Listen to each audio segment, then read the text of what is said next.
Hi, hello, வணக்கம். இன்றைய உணவு இன்றைக்கி பார்த்திங்கன்னா மாங்காய்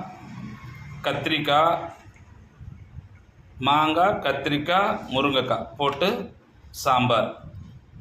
பாருங்கள், மாங்காய் முருங்கைக்காய் கத்திரிக்காய் சாம்பார். பாருங்கள், சைடிஷ் வந்து அப்பளம் கொஞ்சம் உடஞ்சி போச்சு. அப்பளம், அதுக்கு பார்த்திங்கன்னா வாழைக்காய் இருக்குது பார்த்திங்களா, வாழைக்காயை ரவுண்டாக கட் பண்ணி எண்ணெயில் அப்படி மிளகாத்தூள் போட்டு கொஞ்சம் உப்பு போட்டு ஊற வச்சிடணும். ஊற வச்ச பிறகு தோசைக்கல்ல எடுத்து போட்டிங்கன்னா அவ்வளோ அருமையாக இருக்கும்.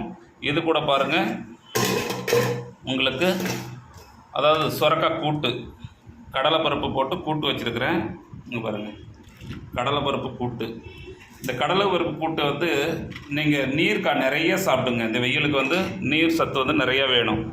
அதனால் என்ன பண்ணுங்கன்னா, சுரக்காய், பரங்கிக்காய், பூசணிக்காய், அதாவது வந்து பார்த்திங்கன்னா பீக்கங்காய், இந்த மாதிரி நிறைய நீர் சத்து உள்ள காயாக எடுத்துக்கோங்க. உடம்புக்கு ரொம்ப நல்லது. வெயில் டைமில் தினம் ஒரு நீர் சத்து உள்ள காயாக சாப்பிடுங்க. இது நானே செஞ்சது. நான் உங்கள் நிம்மதி பாலு. நன்றி, வணக்கம். சப்ஸ்கிரைப் பண்ணுங்கள், லைக் பண்ணுங்கள், ஷேர் பண்ணுங்கள்.